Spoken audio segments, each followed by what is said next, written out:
किस और किट भुवनेश्वर तरफ आर्ट ऑफ गिविंग कार्यक्रम जिला परिषदर सभागृह ठारे अनुष्ठित हो जाइए। अनुष्ठित कार्यक्रम मुख्य अतिथि भाव में अवसरप्राप्त स्कूल ऑफ एएसआई नवकिशोर रथ जोग देथिबा बेले सम्मानित अतिथि भाव में अध्यापक तथा कवि नृसिंहानंद महापात्र, रेलवे अधिकारी तपन कुमार राउतराय, उत्कल बालाश्रम फुलबाणीर विजयानंद साहू, एएनएम कॉलेज फुलबाणीर अध्यापिका बबीता राणी साहू, सीडब्ल्यूसी सभ्य प्रोफेसर प्रसन्न बिशोई प्रमुख जोग देथिले। अनुष्ठित कार्यक्रम में फुलबाणी सहरर 150 रु ऊर्ध्व जनसाधारण जोग देथिले। एही कार्यक्रम मुख्य आलोचनार विषय वस्तु थिला भल पड़ोसी। एही कार्यक्रमटी सारा विश्व रे 64 देश रे अनुष्ठित होईछि बोली किट और किस रा प्रतिष्ठाता डॉक्टर अच्युत सामंत पूर्व सूचना देथिले। मुख्य अतिथि अनुष्ठित कार्यक्रम मुख्य लक्ष्य और उद्देश्य विषय रे उपस्थित भाई और भौणी मानकु अवगत कराइथिले।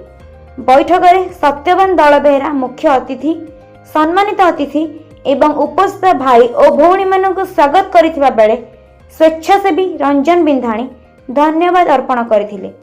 फुलबाणीरू आदित्य त्रिपाठी रिपोर्ट, आम टीवी कंधमाल।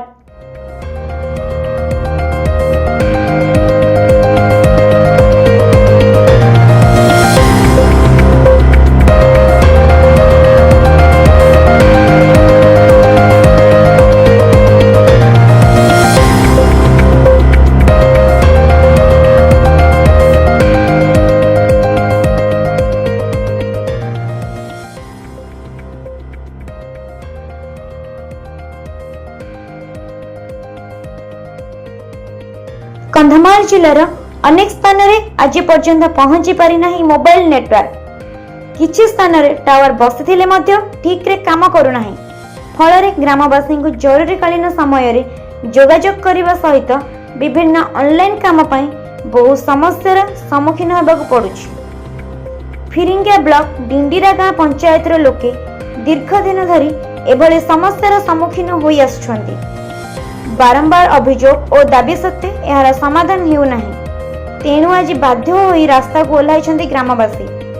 फुलबाणी बालीगुड़ा को संजोग करथुवा रास्तार डिंडीरा गाँ ठारे लोके रास्ता अवरोध करी बसी रहिछंती। फलरे एही प्रमुख रास्ता दे यातायात संपूर्ण भावे ब्याहत होईछि। उभय पार्श्व बहु संख्यार गाड़ी अटकी रहिछि। स्थानीय पुलिस और प्रशासनिक अधिकारी पहुंची सेमानकु बुझासुझा करुछंती। तेबे समस्यार समाधान न होगा पर्यंत उठिबे नाही बोली कहिछंती आंदोलनकारी। ब्यूरो रिपोर्ट, आम टीवी।